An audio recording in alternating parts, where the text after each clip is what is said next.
What we're doing is looking at this little exhibition. Charles Bernstein and Adalberto Delgado and I, Janet Paparelli, who have some work in this particular space.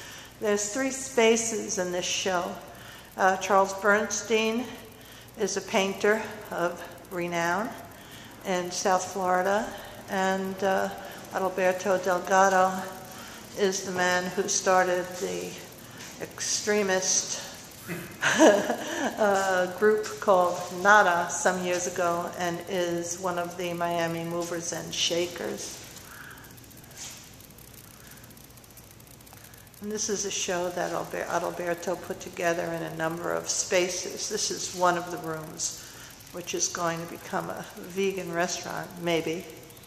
And Charles, here we're showing on the left Janet Paparelli, a painter, our videographer. And this is from her grid series.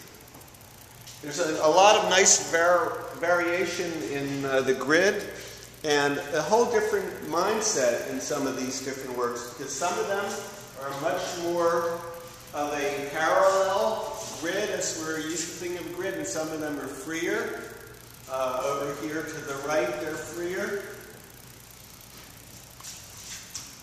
They're all free, but these are freer in the sense that the grid lines are not necessarily straight, and that they're deliberately up and down. They're deliberately, in some cases, broken, or pieces are crossing one another. This is a very painterly piece right here. Yes, this also has a partner, which I'm not showing because I'm doing the grid. It has a spiral partner, which is another one of my motifs.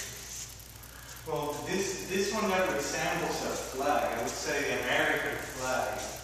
I find it really interesting in the way that she made those marks on the canvas, and then that are very free here, and then she goes and very constrained, puts all this grid stuff, I guess we can call it, and it makes the contrast in the form, even in the form that she painted, and it's very painterly, like you said about that other piece, I believe. Yeah, they're all painterly in different ways, and this one does remind me of the American flag also. And it doesn't remind me of anything but what it is. Right.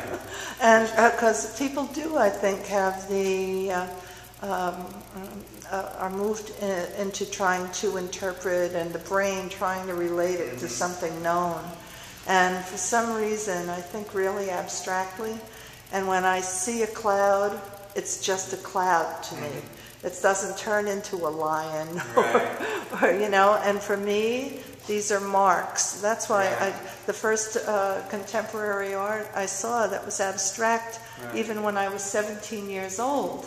But if I loved it. I feel that if you didn't see it in the context of these others, if you saw it alone, you would go right. Your mind would go right to assimilating this with the American flag, or some sort of flag upside down, which I particularly find fun to look at, knowing that it doesn't mean anything, but it does resembles the yeah, it's definitely not representational. Right. It is non-objective, and what it does mean is just what it says.